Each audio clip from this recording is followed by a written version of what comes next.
sufriendo. O sea, yo no conozco otra manera de empezar algo que medianamente camine que no sea sufriendo, ¿no? Yo llevo sufriendo toda la vida. Yo estoy como bisagra o entre dos mundos, entre el mundo artístico y entre el mundo financiero, que son quizá los dos mundos que menos se parezcan. Nadie trabaja en el sector del entretenimiento si no es porque le apasiona. El llegar a Madrid como que te motiva mucho, ¿no? Y que quieres sociabilizar todo el rato, tener amigos todo el rato. Estás con mucha gente, pero te sientes solo, tío. En esos procesos de cambio, o estás solo o la toma de decisiones no es acertada. Y que luego muchas veces la gente diga, joder, tío, ¿no? Que bien le va, porque esto y lo otro. Y dices tú, si tú supieses, ¿no? Y yo soy lo que soy por haber sido un superviviente de esa época. Mi finalidad de traerte aquí era sobre todo también esa, porque me pareces un ejemplo y me parece que es súper interesante que tú cuentes esta historia. Porque cuando tú tienes un amigo a los 14 años, es la verdad absoluta. Luego vas cumpliendo años y empieza a corromperse las relaciones. Es muy importante porque al final son los únicos que te van a decir la verdad. ¿Sabes por qué te la van a decir? Porque no tienen ningún interés. Claro. Porque al final, si no, es que ¿para qué vives, tío? De Cruz 140. Un podcast de Alberto Oliveras. Muy buenas, bienvenidos a un nuevo capítulo de The Crew Talks. En el capítulo de hoy, para mí es un capítulo muy especial, quizá un poquito más que muchos otros de los que he hecho ya, pues por el hecho de que el invitado de hoy es una persona que creo que es un ejemplo de superación, sobre todo a nivel laboral. Es un tío de Murcia que ha llegado hasta aquí, hasta mi podcast. Eso ya es superación, ser de Murcia y llegar hasta aquí. No, es un tío que viene de Murcia, que viene de... Además que nos gusta a nosotros mucho hablar de las raíces, ¿no? Uh-huh. Y bueno, pues ha llegado a nivel laboral a un punto en el que, te voy a presentar un poquito, ¿no? Julián Galindo, que es abogado, que empezó hace unos años en la firma Carrillo, ¿no? Uh-huh. Y a posteriori, gracias a su ingenio, ¿no? Podríamos decir, sacó adelante pues una forma de trabajar que prefiero que la explique él, una serie de cosas interesantes a nivel de incentivos fiscales y podríamos decir que, pues has pasado de ser un asalariado mileurista, ¿no? Por así decirlo, sí, a un tío con bastante éxito, ¿no? Uh-huh. Bueno, cuéntanos tú un poquito desarrollanos un poco lo que acabo de plantear yo.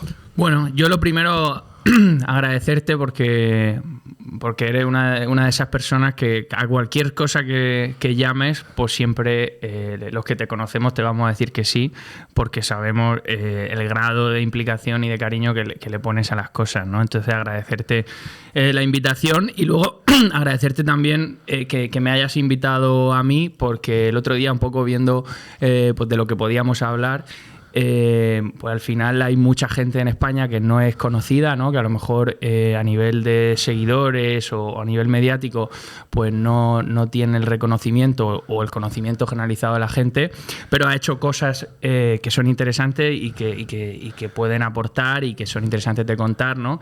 Entonces, pues bueno, uno de los puntos que yo además también animo a que la gente cuente su historia, es que el hecho de no ser conocido no significa que no tengamos cosas que contar que aporten, ¿no? Claro, al final la finalidad del podcast, ¿no? La finalidad, como indiqué al comienzo, es un poco, aparte de hablar de temas de nutrición, de temas de actividad física, de salud en general, creo que también es importante que podamos hablar aquí, que podamos extraer lecciones de vida de gente que ya lo ha hecho, ¿no? De gente que te puede contar un poco el proceso que ha vivido, y creo que Julián es uno de ellos, que evidentemente algo que se me ha olvidado decir es que, para mí eres un amigo, que a día de hoy, con 32 años, hay muy pocas veces que puedes decir que conoces a alguien con relativa proximidad y que es tu amigo, ¿no?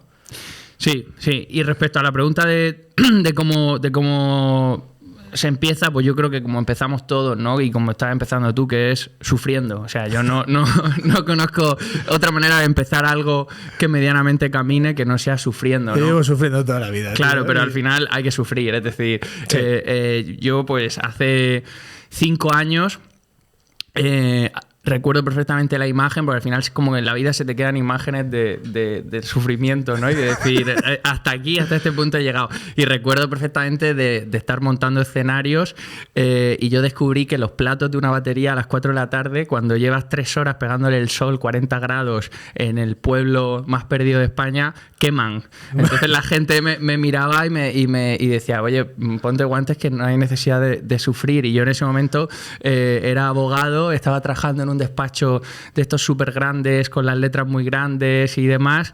Y claro, mi madre me miraba y me decía, hijo, eso de que los fines de semana te vayas a montar escenarios.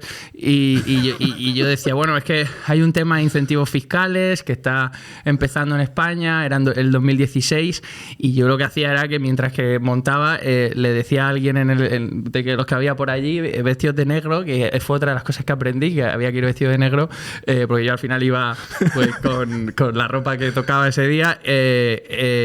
Bueno, pues le decía que quería conocer al promotor y contarle un tema de incentivos fiscales, que me parecía interesante y demás.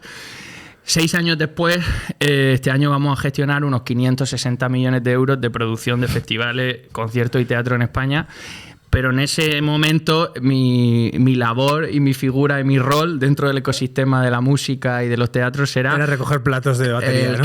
Sí, el que montaba los platos de la batería, o sea que... Claro, no, es que esta historia, o sea, es una historia que me parece fascinante porque al final te acaba pasando que como tienes tan cerca, cuando te cuenta alguien esto, ¿no? Incluso tú a lo mejor también te da la sensación de que has podido vivir algo similar, como que le restas importancia, pero claro, hay mucha gente que estará en su casa diciendo, joder, pues no sé, podría ser yo ese tío. O sea, de hecho, a lo mejor estoy recogiendo cable también en los escenarios y tal, ¿no? Sí.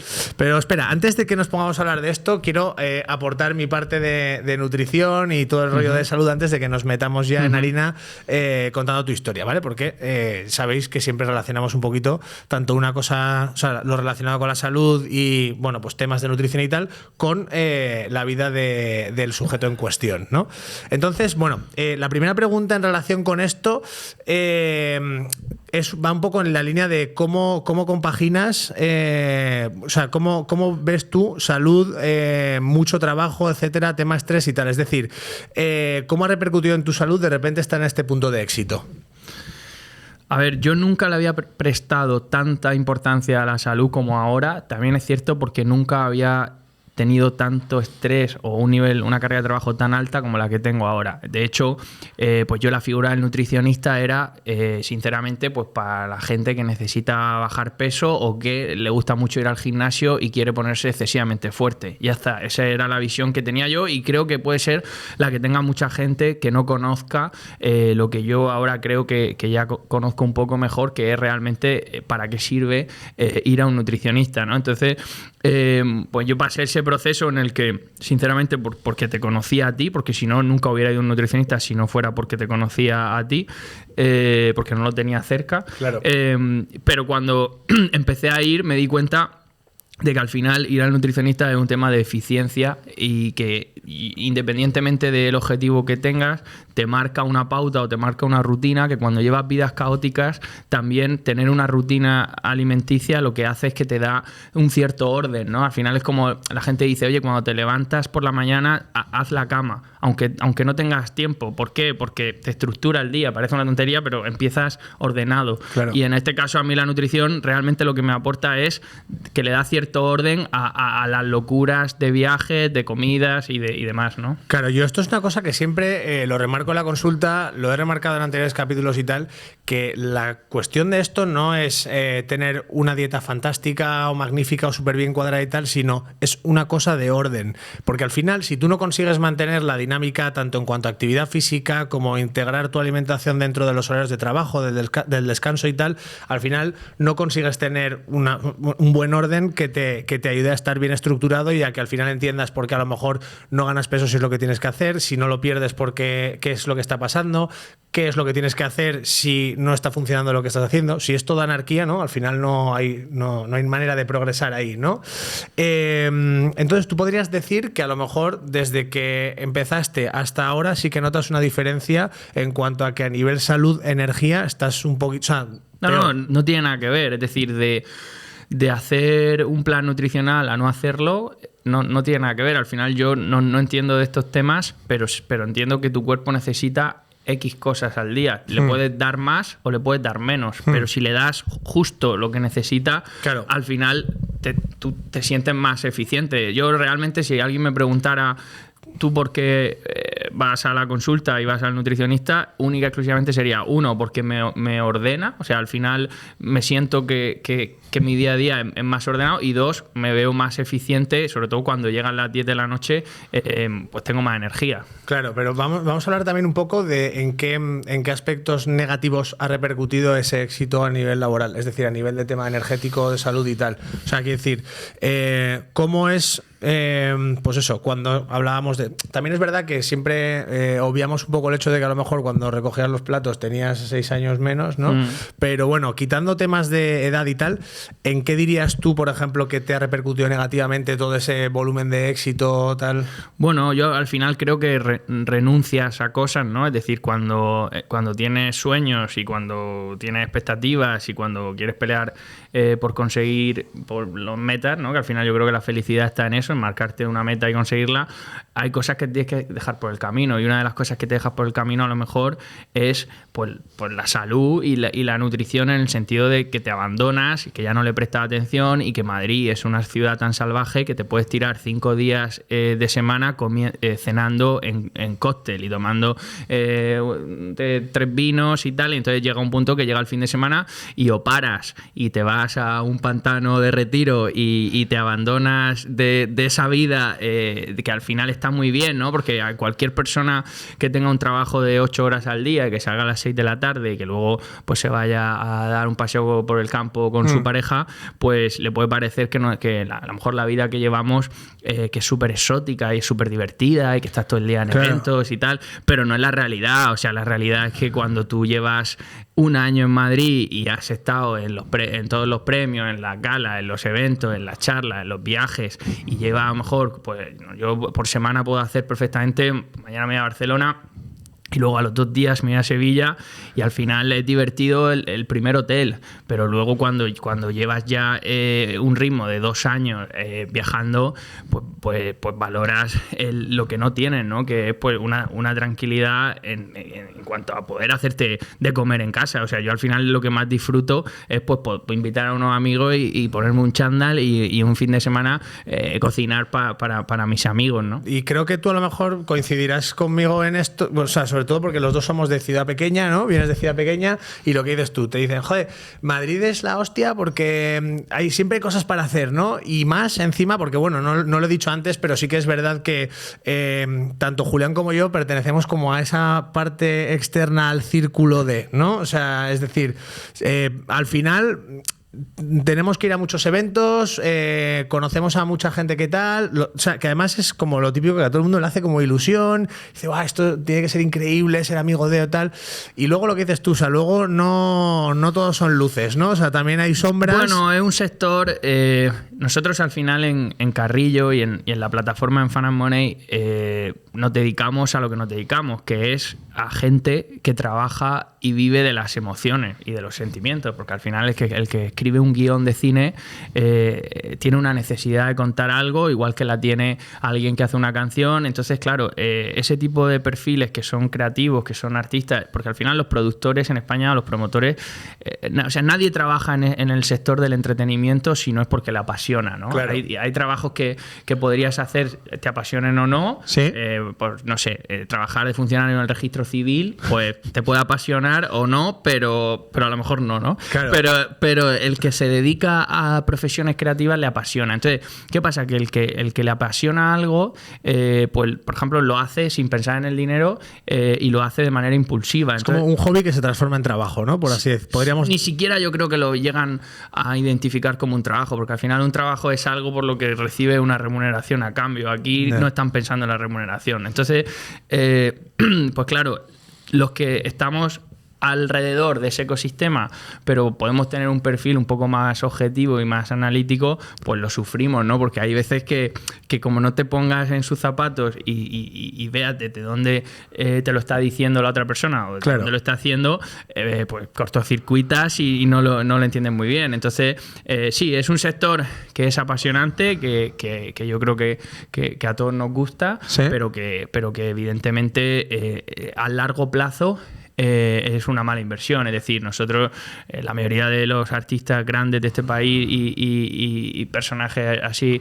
relevantes, los ves luego con 65 años y es difícil que mantengan el barco, ¿no? Porque han tomado malas decisiones o se han rodeado de gente que a lo mejor no era la mejor porque simplemente les decía lo que querían escuchar. Entonces yo creo que figuras como la tuya, que al final tiene una profesión, o como la mía, que poco tiene que ver con el arte, pero que está ahí, es decir, que al final le das un servicio a ese tipo de personas que tienen una vida caótica también, porque normalmente tienen una vida caótica, pues creo que da mucho valor añadido y que por eso, bueno, pues estamos donde estamos. Claro, es que a ti te habrá pasado, igual que me pasa a mí, ¿no? Que pues eso, tienes un amigo que es cantante, ¿no?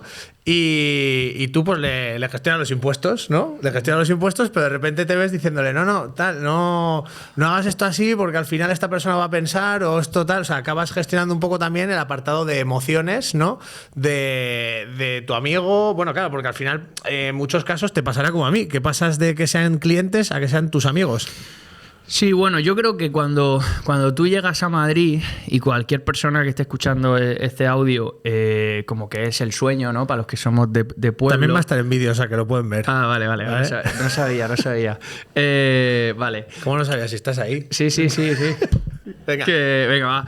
Que digo que para cualquiera que venimos de pueblo, yo de Cartagena y tú de San Sebastián, el llegar a Madrid como que te motiva mucho, ¿no? Y que quieres sociabilizar todo el rato, tener amigos todo el rato, y si encima puedes trabajar con ellos, pues mejor, porque entonces ya mezclas todo. Pero también es cierto que llega un momento en la vida en el que ya no te caben en la mochila tantas piedras. O sea, tantas piedras me refiero. Sí. Piedras. Sí, claro. O sea, ya no cabe tanta gente, ¿no? Porque además gente buena infinita. Entonces, y gente con la que te puedes tomar una cerveza y compartir un podcast, hay muchos. Lo que pasa que llega un momento en el que dices, o me reservo algo para mí, o al final nada más que hago solucionarle problemas a la gente. Y tu profesión y tu trabajo y el mío, el trabajo de la asesoría y la gestoría, y más en este tipo de sectores, va mucho de eso. Va de solucionarle la vida a la gente en el sentido de la gente se bloquea, no entiende, le da miedo, bueno, el desconocimiento a todos nos da miedo, y entonces pues acuden a ti con un problema. Normalmente la gente cuando acude a ti es porque tiene un problema, ¿no? Entonces acabas convirtiendo sus problemas en tuyos, acabas no durmiendo, o sea, al final, entonces llega un punto, pues me imagino que como le pasará a los médicos, ¿no? Que cuando hay un problema, pues aprende a tolerarlo de una manera diferente. Fíjate que para mí no es tanto esto, o sea, es decir, yo creo que no me he llevado nunca los problemas a casa, o sea, si acaso a lo mejor de personas muy concretas y muy cercanas a mí, que sí que a lo mejor como que me han, o sea, como que me han hecho sentir un poco más, pues eso, más involucrado en el asunto. Pero lo que sí que es cierto es que al final a mí en la consulta me ocurre mucho justo lo que tú dices, que la gente recurre a ti porque tiene un problema. Tengo un problema que encima a lo mejor de primeras no te lo cuentas, es decir, yo tengo un problema de sobrepeso o no estoy consiguiendo llevar bien la alimentación, porque esto nos pasa a todos, ¿eh? Si has conocido, no has conocido, cantes o no cantes, o sea, esto pasa a todo el mundo. Y entonces, claro, hay un momento en el que yo en la consulta lo que estoy haciendo generalmente es hablar con la persona no solamente de la propia alimentación, es decir, de la dieta como tal, sino también de, bueno, pues oye, este fin de semana he comido mal, ¿vale? Porque has comido mal. Y hay muchas veces que es simplemente porque salías con tus amigos y te apetecía y ya está. Pero muchas veces es porque a lo mejor lo has dejado con tu pareja y entonces no sabías qué hacer a las 12 de la noche y te has ido a la gasolinera y te has comprado 3 helados, o de repente el trabajo no tal y cuando llegas a casa y te pones ciego a comer. Entonces, ¿qué ocurre? Que hay un punto que esto es muy de valorar y es lo que yo sobre todo trato de pedir a la gente que haga, es que sea honesto consigo mismo, es decir, que al final que te cuente, porque si no yo no te puedo ayudar, ¿no? Con lo que estamos haciendo.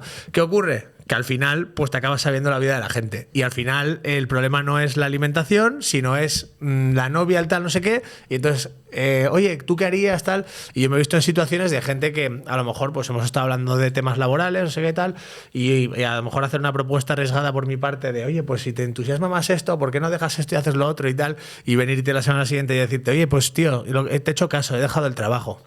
Y decir, no, porque de repente me generas una responsabilidad que es un poco a lo que voy también, ¿no? Que hay un punto en el que llega un momento en el que tus consejos van cargados de una responsabilidad luego depende de lo que haga la persona, ¿sabes? Yo creo que la clave está en la confianza. Hay gente que genera confianza, la gente coge esa confianza y te cuenta cosas, y luego tú ya, como has visto que esa persona te está contando cosas muy íntimas o te está contando cosas que tienen mucha confianza, o sea, que está depositando mucha confianza en ti, pues como que tú te sientes ya responsable de devolverle ese nivel de confianza y de entrega que te está dando la otra persona. Entonces, claro, como tengas 7, 8 personas que confían mucho en ti, claro, pues llega un momento que dices, bueno, ¿y qué hay para ti, ¿no? O sea, ¿y qué tiempo del tiempo que tú tienes le estás dedicando a cosas que sean tuyas? Por eso, y volviendo un poco a las preguntas y al tema de la nutrición, considero que la nutrición es algo que al final es tuyo y que es un tiempo que te estás dedicando a ti. Cuando te estás cocinando lo que te toca ese día, pues lo estás haciendo por ti. Entonces hay un punto de entregarte y de cuidarte a ti, y eso es lo que a mí me gusta y me apasiona. Por ponerte un ejemplo, estuvimos hablando también de compaginar la nutrición con la actividad física en el gimnasio. Uh-huh. Yo asiduamente sí que voy, porque al final toda la vida juego al baloncesto y tengo un poco la rutina, pero por ejemplo lo que me he dado cuenta que no me funciona a mí es el tema del entrenamiento personal con alguien, porque es como, tengo una hora al día de estar solo con mi música y conmigo mismo, lo que no me apetece, y insisto, y con esto no lo quiero criticar, y seguro que es súper válido, pero a mí no me ha funcionado, no me apetece que haya alguien al lado diciéndome cosas, las que sean, pero es mi hora o es mi media hora o es el rato que tengo para estar conmigo mismo y no estar en ese caos que hablábamos antes, de estar todo el rato hablando con gente y rodeado de gente. Claro. Dime una cosa, a ver si esto te ha pasado a ti, porque yo es una reflexión que hice hace unos años y, joder, no, o sea, ni es triste ni es tal, pero me pareció que cuando llegué a la conclusión me pareció un poco duro en el fondo, y es el hecho de cuando tienes un trabajo como el nuestro, ¿no? Que estás al final todo el rato hablando con gente, que te puede apetecer más o menos, porque como tú bien decías, te puede entusiasmar tu trabajo o no, y en mi caso a mí me encanta, pero bueno, vamos a decir que tú estás hablando con la gente que viene, en mi caso a la consulta, porque te pagan y, ¿no? O sea, y al final son gente que viene a verte. Y luego me pasa que, por ejemplo, cuando voy a entrenar, que es como mi momento de ocio, que a lo mejor lo quiero compartir con un amigo, voy solo. Y luego cuando tengo que volver a la consulta, y después cuando voy a mi casa, antes, por ejemplo, me pasaba, pues claro, que iba a mi casa y estaba con mis padres, que bueno, son mis padres, pero a lo mejor tampoco me apetece, a lo mejor me apetece un momento de soledad, ¿no? Y entonces yo decía, joder, es curioso porque me paso todo el día con gente cuando no quiero estar con gente, por así decirlo, ¿no? Cuando, ¿sí? O sea, sin poder elegir, y cuando puedo elegir no puedo estar con nadie, pero luego cuando quiero estar solo tengo que estar con gente. Y al final es un poco como, no sé si a ti esto te ha pasado en algún momento. Bueno, yo es que sí, al final ayer lo estaba hablando con... O sea, lo que voy, la conclusión, que se me ha olvidado que esto es importante, es ya, ya. Es como que estás con mucha gente pero te sientes solo, tío. Bueno, pero yo creo que Amaral tiene una canción de eso, y seguro que hay muchas canciones que hablan de eso. La Fuga tiene otra canción que habla de eso. Igual tengo que empezar a escribir canciones, ¿no? Sí, es decir, yo creo que ese es un sentimiento que lo tiene todo el mundo, que es pues que al final nos da miedo estar solos, y cuanto más gente hay en tu vida, más cámaras, más luces y más acción, pues luego llegas a tu casa y el golpe de soledad es más grande, ¿no? Porque al final te acostumbras a unos niveles sociales tan altos que luego no eres capaz de resolverte tú a ti con tu mecanismo cuando llegas a casa, ¿no? Sí. Entonces, bueno, yo creo que el hacer ejercicios, yo, por ejemplo, antes de cuando tomé la decisión de saltar al vacío, porque en la vida hay un momento en el que tienes que renunciar pues, a la comodidad de tener pues una nómina recurrente y estable y saltar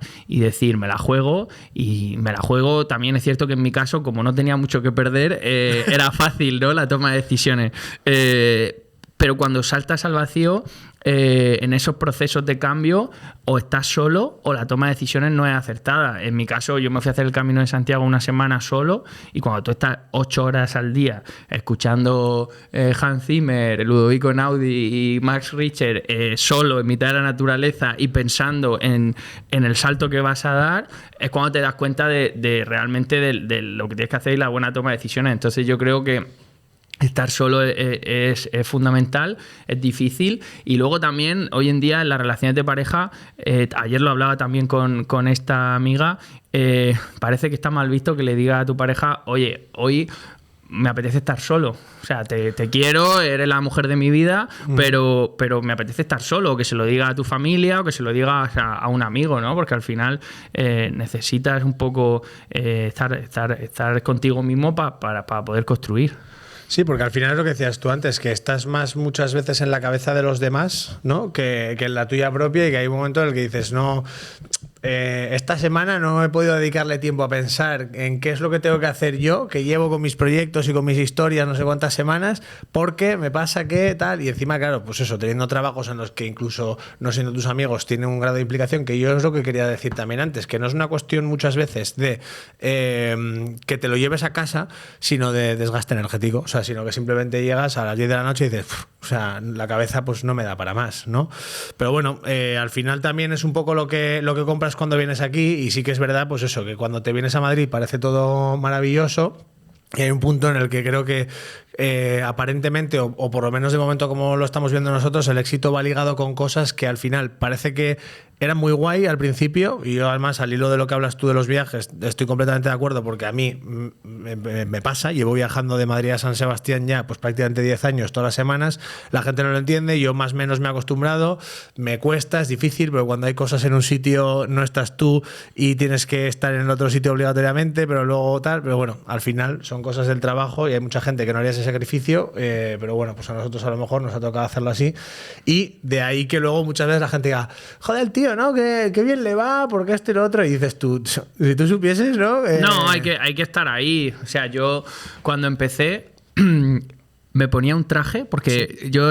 Cuenta esto porque esta historia es era de la creencia, bueno, yo y mucha gente a lo mejor que también escucha el podcast, que para ser abogado tienes que tener traje, como concepto. Claro. O sea, tú sales de la carrera y te está esperando... Sobre todo se ha visto Suits, el tío, ¿no? Claro. Te está esperando tu madre con tu primer traje y tu abuelo con tu corbata. Claro. Entonces, claro, tú ya te pones el traje y tú ya eres abogado. De hecho, el otro día hablaba con un amigo que podíamos hacer un cortometraje que se llamara Traje y Tupper, porque tú vas a las torres de allí de Plaza Castilla, y tú ves pues a las Big Four y a los despachos, por no dar nombre, cómo te miran los chavales con mi edad, con una superioridad y un poderío. Eso sí, luego llegan las 2:30 de la tarde y los ves bajarse con un tupper de macarrones al sol, y una botella de agua a comer y a subir con su traje y su poderío hasta las 12 de la noche, ¿no? Claro. Y dices, bueno, y viven, ¿no? Y les parece bien, pero un poco yo estaba ahí, es decir, yo en el 2015 estaba en 2016 estaba en ese punto, ¿no? Yo me comía el tupper y tenía un solo traje porque no daba para más, y me parecía bien, decía, bueno, si esto es lo que hay, pues, pero yo a lo mejor para esto no era abogado. Entonces al saltar y montarlo por mi cuenta y dedicarme sobre todo al principio al mundo del teatro y la música, pues yo iba con un traje a las salas de teatro independiente de 60 butacas, me ponía ahí en la barra solo y de la mejor manera que sabía, por lo que había aprendido en el barrio, me hacía amigo de alguno y conseguía decirle que había un tema de incentivos fiscales, que tenía dinero para él y que además no lo tenía que devolver porque lo devolvíamos con un crédito fiscal que generaba el Ministerio de Cultura. Claro, explícale tú eso a un actor en un teatro de La Latina de 60 personas a las 1:30 de la mañana, intentando ser abogado, ¿me entiendes? O sea, era lamentable. Y luego pues venían amigos míos actores, se ponían un traje, se hacían pasar por abogados. Esto me parece increíble. Sí. Al principio, las primeras reuniones, bueno, pues era supervivencia. Ahora yo puedo tener unos 50 empleados en el área de entretenimiento. Y el otro día, por ejemplo, hicimos un team building que fue muy divertido porque llevamos ahí un toro mecánico y unos mariachis y tal. Y yo lo que le decía a la gente era, oye,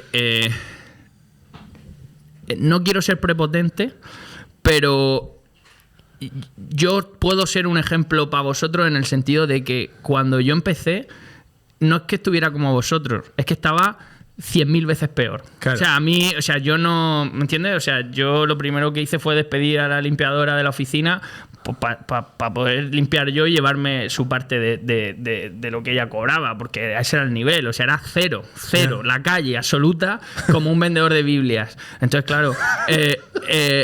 claro, cuando alguien que tienes delante, que tú piensas que vive muy bien y que la vida le ha dado mucha suerte y que tal, te dice, no, si es que yo en el 2016, si tú piensas que tú estás mal y que tienes mala suerte, imagínate el nivel de perdón, no voy a decir, pero de penuria que había, ¿no? Entonces yo creo que esas historias, y volviendo un poco al principio de este podcast y de la conversación, pues son interesantes de contar para motivar a la gente, ¿no? Totalmente. Si es que mi finalidad de traerte aquí era sobre todo también esa, porque me pareces un ejemplo y me parece que es súper interesante que tú cuentes esta historia. Porque claro, es que, también hay veces como que me cansa un poco como tener que iniciar la conversación de, no, es que tú ahora me ves qué tal, pero es que yo trabajaba de portero de discoteca, pero antes de eso cambiaba cuadras en el hipódromo, no sé qué tal, porque al final, ¿sabes? O sea, parece que estás contando aquí como la historia de tal, pero claro, a lo mejor te está contando a alguien que le va fatal todo, que ha partido de tener una situación muchísimo más cómoda que esa, que simplemente ha habido un momento en que dices, o sea, trabaja, tío, o sea, cúrratelo, ponte a hacer esto, o sea, si tienes una idea y ves qué tal, es verdad que no todo el mundo vale, a lo mejor no todo el mundo... Bueno, yo creo que sí, pero que tienen que hacer el proceso. Tú sabes que... Sí, claro. Yo tengo el problema de los cristales de casa, que están llenos de frases que se van escribiendo allí cuando vamos teniendo este tipo de conversaciones. Y el otro día había una frase que estaba muy bien, que decía que la queja es el conformismo, ¿no? Al final, bueno, la gente que se queja en el fondo se está conformando. No creo yo que no haya una oportunidad o haya algo que pueda hacer para cambiar la situación de la que se queja. Claro, no, totalmente. Es que al final es un poco esto, ¿no? Que a lo mejor no nos gusta algo, te estás fijando que esto, pues ya lo he dicho alguna vez también, que es como que no sé si pasa en otros países, pero como que es muy clásico aquí, ¿no? El decir, mira ese tal, está haciendo esto y tal, seguro que, ¿no? Como que seguro que está beneficiándose de algo ilegal o que está haciendo tal, no sé qué, en lugar de pensar, ¿qué ha hecho ese tío para estar ahí? O sea, vamos a mirar un poco, ¿no? Si ha tenido que trabajar más de lo que trabajo yo, o sea, a lo mejor estoy picando en el sitio incorrecto, o qué es lo que tengo que hacer, ¿no? O sea, tú, por ejemplo, ¿qué es lo que dirías que has aprendido en estos años? Bueno, aparte, muchas cosas, ¿no? Pero ¿cuáles serían un poco como algunas claves? Yo creo que la clave es la versatilidad, es decir, ahora, pues tú lo sabes, estamos montando un club gastronómico, un choco de amigos, y entonces pues tú tienes dos opciones: o te buscas una persona que te lo gestione, que te lo ponga y que sea un llave en mano y que tú llegues y esté hecho, que es un poco parecido a lo que estás haciendo tú con los podcasts, o te metes tú, vas a la obra, aprendes de cocina, de maquinaria, de frío, de suelo, y adquieres un conocimiento, para que no te engañen, porque al final vivimos en una sociedad que, oye, hay buena gente, pero también cuando tú te metes en un negocio nuevo, pues la gente sabe que que no lo conoce y es probable que se puedan aprovechar. Y dos, para tener ese conocimiento adquirido y el día de mañana, pues si tengo un amigo que quiere montar un choco, decirle, no te preocupes que yo sé hacerlo, ¿no? Claro. Entonces, yo creo que la curiosidad, el ser curioso y el ser inquieto y el no conformarse, lo que hablábamos antes, pues es lo que yo he aprendido. Yo pensaba que iba a estar en un sitio en el que, pues, cada año te pagan promocionándote y cambiándote el título de la tarjeta que te dan, entonces eres Junior 1, Junior 2, Junior 3, Senior tal, Managing Partner tal, no sé qué, tal. Y entonces te tiras 15 años de tu vida cambiándote el título y la frase de la tarjeta, pagándote un poco más o lo suficiente para que no te plantees irte de allí, y te has pasado 15 años de tu vida así. Eso sí, no sabes de cocina, no has hecho un cortometraje, no vienes a un podcast con un amigo que monta un podcast de nutrición, porque si hubiéramos seguido en esas vidas, claro, esto no pasaría, ¿me entiendes? Yo no estaría contándote, claro, que le decía a mis amigos que se pusieran un traje y se iban a pasar. O sea, no. O sea, al final... Te habrías conformado. Sí, las historias para que interesen tienen que tener un componente así de locura y de caos. Claro, es que yo, por ejemplo, esto lo veía. Yo empecé a trabajar en la discoteca con 19 años mientras pues estaba empezando con la universidad y tal, ¿no? Con el fin de que de aquí a 4 años, ¿no? Pues yo fuese nutricionista y dejara de trabajar a la noche. Pero claro, yo tenía compañeros de discoteca que a día de hoy todavía paso por allí y están ahí, tío. Y ya eran mayores cuando yo estaba, que decía, este tío va a estar aquí con 50 años. Y sí, que decía, no sé, ¿no? Y claro, ¿qué ocurre? Pues yo lo cuento. Yo, por ejemplo, en la discoteca cobraba por un fin de semana 1.400 euros, que en aquel momento tampoco había muchas cosas en las que, desde luego, por 3 días y sin saber hacer lado con un canuto, tío. Sí, no, y que no te puedan... Sí. Y eso, claro. Entonces, yo decía, joder, trabajo 3 días aquí y tal, es cómodo, pero es cómodo y está bien pagado y tal. Encima vivo en casa de mis padres, soy millonario. Pero claro, llega un momento en el que, claro, para que eso siga funcionando, tienes que seguir viviendo con tus padres, ¿no? Y te tiene que no molestar el estar trabajando ahí y tal. Y luego que al final, normalmente, siempre todos esos trabajos pues tienen un componente de, pues como me pasó a mí, que me pegan un puñetazo y me rompieron un diente, tal, no sé qué, pues cositas, ¿no? Entonces, claro, hay un momento en el que tú dices, yo me fui, o sea, yo tenía muy claro cuál era el momento en el que eso iba a acabar, pero te das cuenta de que mucha gente no. Entonces, yo hay una cosa que siempre la pienso, que bueno, 2 en concreto, y que creo que una de ellas ya la he mencionado antes, pero en primer lugar, en todo, o sea, nutrición, entrenamiento, trabajo, o sea, ten claro, ¿no? Ten claro qué es lo que tú puedes mejorar y qué es lo que tú puedes hacer y a dónde te gustaría llegar con todo. Porque al final muchas veces nos estamos dejando cosas que nosotros podemos hacer y que pensamos que forman parte de lo que puedan hacer otros o que son terceros los que se deberían encargar de eso, pero no. Tú puedes ir a entrenar todos los días, tú puedes cuidar la alimentación todos los días, tú puedes ir a trabajar y seguir tratando de buscar el momento para pensar en las cosas que quieres hacer y, como tú decías, un poco el tema de las inquietudes, ¿no? O sea, al final que tú digas, oye, pues igual que tú decías esto, yo en su día dije, joder, me gustan los coches, me he comprado un coche nuevo, tal, pero tiene la pintura, bueno, un coche de segunda mano, pero tiene la pintura no sé qué, puedo llevarlo a que lo pulan y lo dejen no sé cómo, pero en realidad pues tengo el tiempo suficiente como para comprarme una pulidora, aprender a pulir el coche y pulir mi propio coche y estar 500 horas puliendo el coche, pero lo que dices tú ahora, yo sé más o menos pulir coches, ¿no? Bueno, yo creo que es tener inquietudes, ¿no? La gente tiene pocas inquietudes y las inquietudes que tiene son muy comunes. Entonces, ¿qué pasa? Que al final, el otro día lo hablaba, oye, a mí cada vez más lo que me gusta es hablar con gente de cosas así, ¿no? Tener conversaciones como estas, porque tú te pones a hablar normalmente y ya si sales por la noche, claro. Ya el nivel es increíble.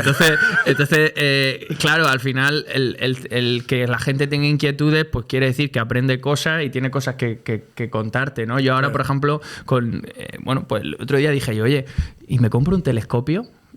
Tengo un amigo, que por cierto lo podemos invitar aquí, Diego Cantero, funambulista, un músico muy, muy conocido, que me decía, oye, tío, ¿nos compramos un telescopio y aprendemos de las estrellas? Y dije yo, pues pues me parece un plan, ¿me entiendes? Es decir, oye, vamos a tomarnos una cerveza y a ver pasar el tiempo. Pues no, a lo mejor prefiero comprarme un telescopio y entonces pues ahora estoy un poco viendo por dónde se empieza en el mundo de las constelaciones, o sea que... No, pero me parece bien porque al final, yo qué sé, o sea, de alguna manera mira, esto me parece interesante porque esto es un poco como cuando la gente dice...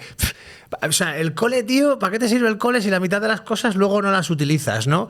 Es verdad que a mí me parece que en la educación faltan a lo mejor muchas cosas que son muy interesantes que sales, ¿no? Por lo de siempre, ¿no? Hacerte la declaración de la renta, no sé qué, tal cual. Hay muchas cosas que sales sin saberlas, pero, joder, el concepto del colegio, de la universidad como tal, y el hecho de aprender muchos conceptos y muchas cosas, es también, creo, el hecho de tener unos conocimientos y de entender que hay cosas que, bueno, pues que tienen un origen y que son importantes, ¿no? Y que también está bien saberlas, que va a haber muchas que no las utilices para nada, pero va a haber otras que sí, entonces como no sabes tampoco, ¿no? Y sobre todo también por conocer los orígenes de las cosas, o sea que creo que al final todo lo que sea nutritivo para ti, ¿no? A nivel mental, a nivel físico, etcétera, pues es que es importante, sí. ¿no? Sí, ese punto yo siempre digo, porque claro, realmente mi trabajo es difícil a veces de entender. De hecho, pues mi madre y mis hermanos han desistido porque al final yo estoy como bisagra o entre dos mundos, entre el mundo artístico y entre el mundo financiero, que son quizá los dos mundos que menos se parezcan, ¿no? Como en la serie esta de Stranger Things, pues yo vivo ahí, subo y bajo de ese mundo y además ahora puedo tener esto y luego ir al otro y luego bajar, ¿no? O subir, ¿no? Y lo hago y tengo la capacidad de tener esa interlocución pues con el presidente de Tresis o AIG y luego pues me voy a un teatro y me cuenta un productor pues que lleva 2 meses preparando un guión que va sobre la salud mental o un cortometraje que estamos haciendo ahora que se llama Normal y es otra película y lo que hace el gaffer y lo que hace la directora de producción y tal. Y eso es lo que da valor al final. Tener un poco la capacidad de entender los dos mundos, al final son dos mundos que tienen un punto en común, que es el tema de los incentivos fiscales y que además es un punto en común muy rentable para las dos partes porque no existe a día de hoy en España una inversión que te dé ese retorno y que encima esté garantizado y certificado por una administración pública, bueno, por el ministerio. Pero claro, son dos mundos que había que tender un puente y unirlos porque entre ellos era difícil que se sienten en una mesa y que hablen, porque al final... Es que son posiciones diametralmente opuestas, ¿no? O sea, al final es el que tiene 100 millones de euros, ¿no? Para gastarlos y el que necesita 30.000 euros para poder hacer no sé qué. O sea, es necesidad con... Sí, sería... o sea, un mundo no hace cosas que no tengan un retorno económico, que es el mundo financiero, aunque yo creo que ahora también se está transformando a nivel de responsabilidad social corporativa y de la banca social y cada vez, por ejemplo, hay una entidad que se llama Tresis, que colaboramos con ella, que bueno, puede hacer una carrera solidaria y hacer un cortometraje y tal, pero bueno, que es un mundo que parece que es como muy malvado, ¿no? De primeras, que luego no lo es, pero que al principio pues la banca privada, la tal, asusta, y luego el mundo artístico, el mundo creativo es un mundo que si el otro hace las cosas siempre con un retorno económico, el otro no sabe lo que es. Es decir, el otro las hace porque le gusta y de hecho el 90% de los proyectos culturales de este país, sobre todo en teatro y cine, el problema que tienen es que lo hacen y luego dicen, bueno, ¿y esto dónde lo vendemos? Claro. No, yo lo he hecho, ya, pero es que antes de hacerlo hay que pensar, porque al final el hacer una obra de teatro, hacer una película, en concreto hacer una película, se parece mucho a hacer una casa, pero con la diferencia que una casa, cuando la tienes terminada, pues tienes años para poder venderla y amortizarla, ¿no? Pero una película no, una película tú la acabas y si no tienes la plataforma o el canal donde poder exhibirla, va a un cajón, porque claro, además hoy en día con las nuevas tendencias de consumo a nivel digital, pues ya ha desaparecido lo que es la venta de tickets de salas de exhibición de cine. Nosotros en el despacho llevamos a la Federación de Cines de España y no te puedes ni imaginar el problema que están teniendo las salas de cine de España en los últimos años y más motivado con la pandemia. Entonces, claro, pues gente que en el fondo pues mantienen esos negocios. ¿Por qué mantienen una sala de cine? que te gusta el cine, pues lo más fácil sería montar un supermercado, ¿me entiendes? Totalmente. Y alquilárselo a un tercero y decir, oye, que venga otro aquí y que viva de las palomitas, que es de lo que viven los cines. Claro. Entonces, bueno, pues yo creo que a mí eso es lo que me conmueve y por lo que yo trabajo en el sector de la cultura y lo que me gusta, que son gente que decide vivir así, ¿no? O sea, que dice, no, yo podría alquilárselo a un supermercado, pero es que si yo hago esto, es que queda del cine, ¿no? Claro, desaparece, ¿no? Al final. Bueno, y antes hablábamos también de, pues eso, del tema de si Madrid, del pantano, etcétera y tal. Entonces, yo quería preguntarte, por ejemplo, en este punto en el que tú estás, ¿no? Que ya, pues como decíamos antes, tema de éxito y tal, ¿qué es lo que más valoras a día de hoy? Pues mira, este fin de semana yo tengo 2 hermanos que se llaman Javi y Guille, y que ellos representan la parte que te he contado, la parte creativa, y yo represento en mi familia. Yo creo que en todas las familias y en todos los hermanos hay ese juego, ¿no? Ahí pues el que es más creativo, o el que es más disperso, como le llaman tal, y el que pues tiene otras inquietudes y otras capacidades. Y yo con mis hermanos he vivido ese proceso de un poco al principio de rechazo, ¿no? Porque con la vida cuando no compartes o cuando no sientes lo mismo que la otra persona, muchas veces lo criticas, ¿no? En vez de ser empático y ponerte en sus zapatos y decir, es que él tiene otras capacidades. Y además otras capacidades que desde mi punto de vista son más relevantes y más importantes que las mías, porque al final la capacidad de crear es el origen. Nosotros también creamos modelos de negocio, sí. Y yo he creado un sistema que no existía y que ha funcionado y que ahí está, ¿no? Pero bueno, la parte, digamos, más pura de la creación y del arte es un sufrimiento, porque al final te metes ahí en ese bucle y no sale. Y yo como que he aprendido mucho de mis hermanos en estos 6 meses, que me he dado cuenta del talento que tienen y de lo importante que son. Y entonces, para mí, lo que yo más valoro a día de hoy es eso, o sea, tener a una familia, que en este caso son mis hermanos, cerca, que cualquier persona que nos ve dice...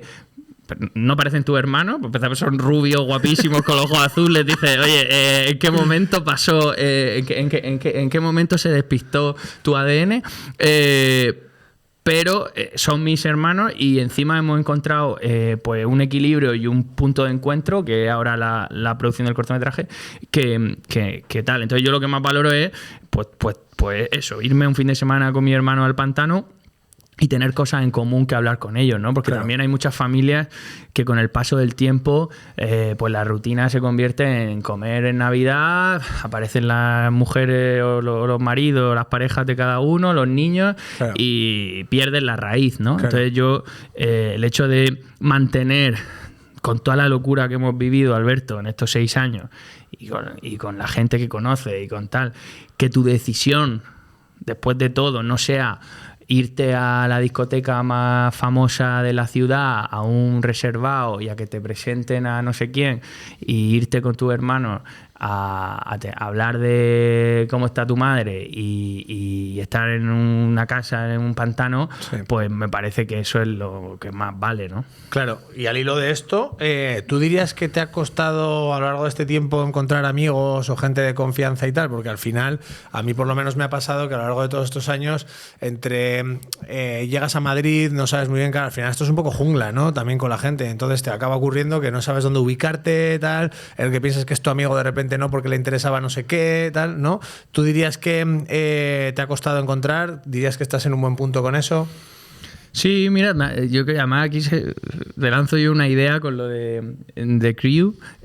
Al final, pues ¿no? El equipo, la tribu, el grupo de gente que podemos compartir este tipo de conversaciones y podemos contar cosas, que al final es de lo que se trata, de contar cosas, es difícil de encontrar, pero yo creo que lo hay, que nosotros lo hemos encontrado. De hecho, yo me acuerdo perfectamente como los momentos, ¿no? Y yo creo que a ti te pasará igual, de gente que se ha ido cruzando en tu camino, que has dicho, lo ficho para el equipo. Sí. Porque no abunda eso. Y luego también gente que has dicho lo ficho y luego te ha decepcionado, porque también es cierto que en Madrid siempre hay un interés oculto. Bueno, Sí. en Madrid y en todos los sitios, ¿no? Pero Madrid como que es un sitio que al final la gente... Más supervivencia, ¿no? Sí, Sí. sí. Entonces, claro, pues ese interés oculto también se puede manifestar. Oye, a mí lo que me interesa, al final, todo en la vida es tener comunicación y saber contar las cosas y decirte, oye, pues me apetece que venga a mi podcast por esto y por esto. Y ya está. Pero muchas veces detectar a veces ese interés oculto es difícil. Y más lo que hablábamos antes también por conectarlo, cuando son perfiles...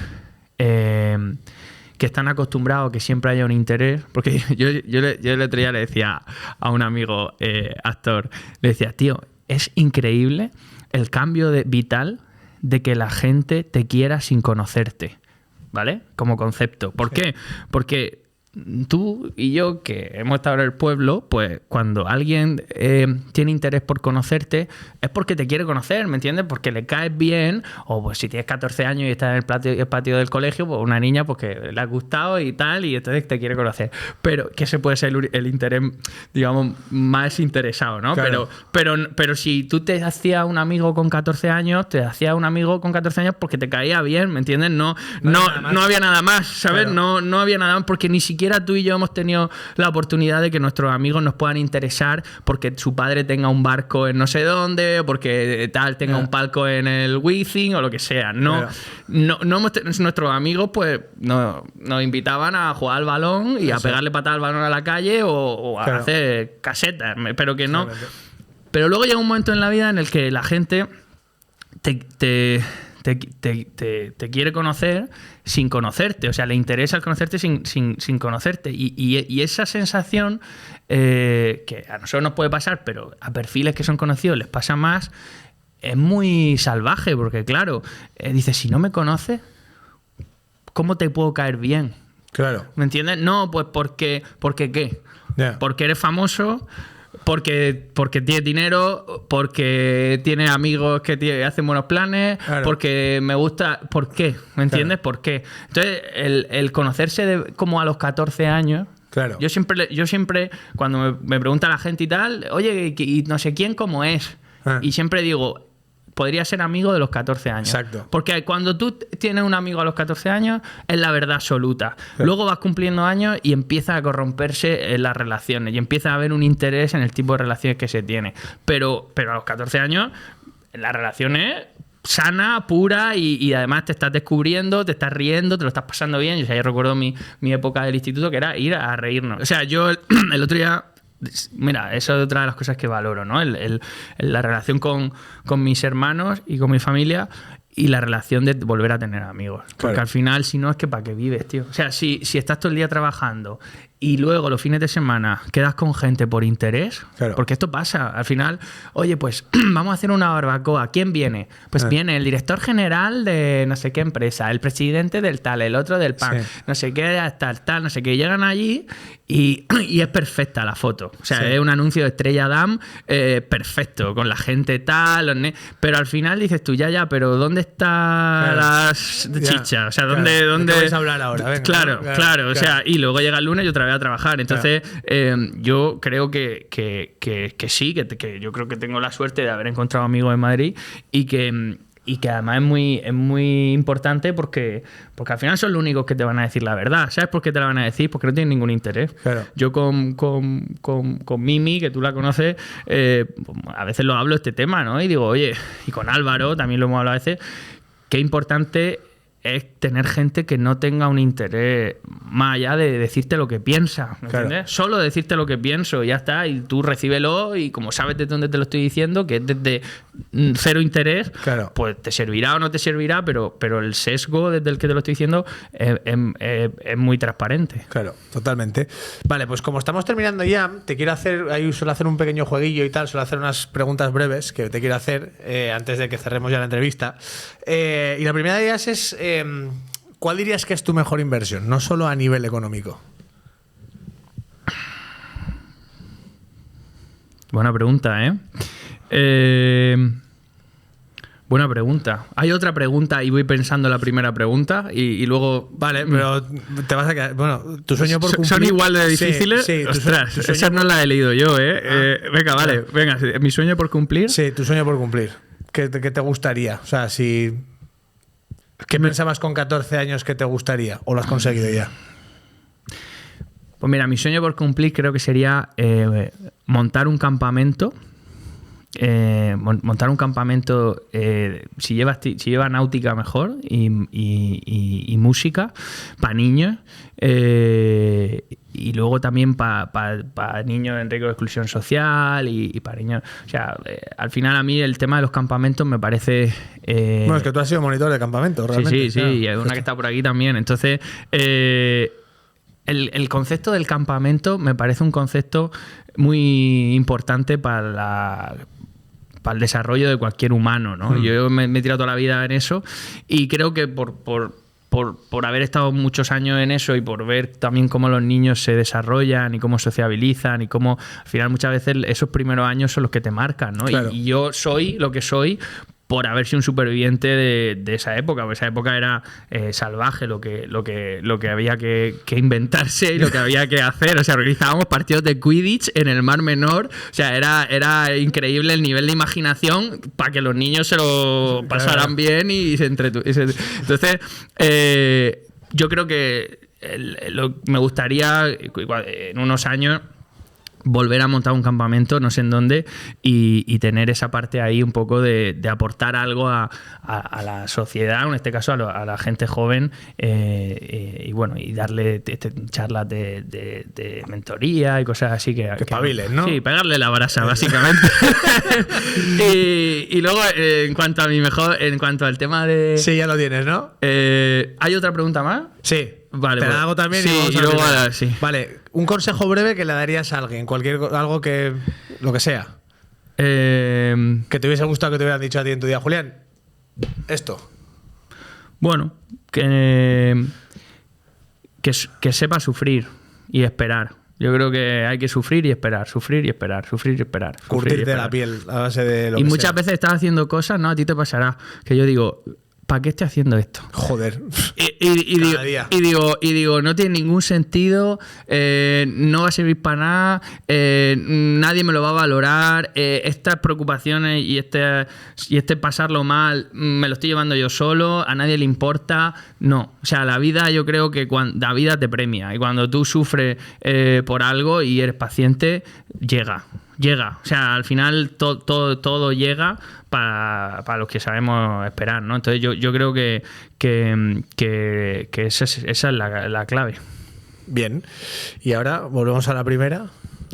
Y volvemos a la primera. Pues mira, mi mejor inversión ha sido darme cuenta de lo que necesito para vivir. O sea, de lo que me hace feliz, que es mucho, ¿eh? O sea, Sí. yo al final... Tú piensas que hay mucha gente, y más en los perfiles estos creativos que hemos visto, y este tema no lo hemos hablado mucho aquí, pero es interesante, que pensaba que el sueño de su vida era comprarse una casa, ¿me entiendes? Y como tú no te la podías comprar solo, pues tenías que muchas veces buscar una persona, casarte, de tal, no sé qué, y tener una casa como objetivo de meta y de tal, y superación y absoluto.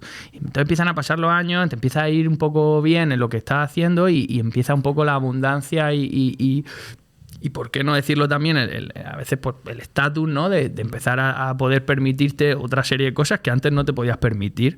Entonces, de pronto ahí, cuando te ves en esa situación y te ves que empieza a generar riqueza, riqueza económica, pues tienes varias opciones. Tienes la opción de perderte y empezar a comprar cosas que no necesitas, o a tomar malas decisiones, o a ponerte el foco en la vida y decir qué es lo que hay, o sea, con cuánto yo puedo vivir, qué me hace feliz y cómo puedo alcanzar yo la sensación esto es fuerte, pero hay gente que nace así de no necesitar trabajar para vivir, ¿no? A nosotros nos han enseñado toda la vida que tenemos que trabajar para vivir, trabajar para vivir. Pero hay gente que no, que nace al revés. Nace entendiendo el trabajo como un quehacer, pero que vivir va a vivir toda la vida y su hijo y los hijos de su hijo. Claro. Entonces, cuando eso te pasa, pues es un golpe, ¿me entiendes? Porque al final es como, esto es un nuevo mundo y tienes que aprender, y tienes que leer libros, y tienes que formarte. Y luego tienes que saber realmente lo que a ti te hace feliz, ¿no? Y lo que a ti te hace feliz a lo mejor no es que tus hijos vayan a un colegio que solo pueden ir 300 niños y pasar las vacaciones en un sitio que tal. ¿Por qué? Porque parece que conforme más vas teniendo, más exclusivos y más caros tienen que ser los planes que hagas. Y al final pues te vas a convertir en un tío tan pobre que solo tenía dinero y que al final lo que hacía era... Tan exclusivo que te quedas excluido, ¿no? Podría ser. Correcto. Entonces yo creo que la mejor inversión que he hecho yo en estos meses ha sido comprarme muchos libros y leer mucho sobre estos temas, porque al final, como no lo tengas los pies en la tierra, como te venga unos años de bonanza y unos años de éxito en ese sentido, pues lo puedes gestionar mal y puedes acabar o arruinado por tomar las decisiones, o no arruinado, pero no disfrutando de lo que de verdad te hace feliz y de lo que de verdad importa, que es lo que hablábamos antes de la raíz, ¿no? Del patio del colegio, claro, ese cuando tienes 14 años. Claro. Pues tío, me parece una reflexión excelente. De hecho, vamos a cerrar con ella porque ya nos hemos extendido, pero bien, ha sido una buena chapa la de hoy. Pero creo que, y espero que haya sido una chapa bastante nutritiva para todo el mundo, que podáis extraer cosas interesantes. Y antes de despedirme de Julián, pues bueno, como siempre os quiero decir que bueno, os dejaremos en la descripción los detalles para poder venir a la consulta, para que podáis vernos tanto a David, Nina, Alicia como a mí, que estaremos encantados de atenderos, de daros todos nuestros consejos, de intentar apoyaros en todo lo que podamos, además de todos los aspectos de temas de nutrición y entrenamiento. Y nada, tío, darte muchísimas gracias por haber venido a la entrevista, pero sobre todo por ser mi amigo, tío. ¿Sí? Sí. Lo hemos hecho bien, ¿no? Yo estaba un poco nervioso porque digo, lo mismo, a veces la amistad y el trabajo, bueno, no, eso es mentira. Hay gente que dice, no hay que mezclar lo personal y lo profesional. Mentira, hay que mezclarlo todo el rato y eso nosotros aquí lo hemos mezclado. Eso es, y que funcione mejor. Pues tío, muchas gracias, que te quiero mucho, tío, y gracias por haber venido. Muchas gracias, amigo. De Cruz 140. Un podcast de Alberto Oliveras.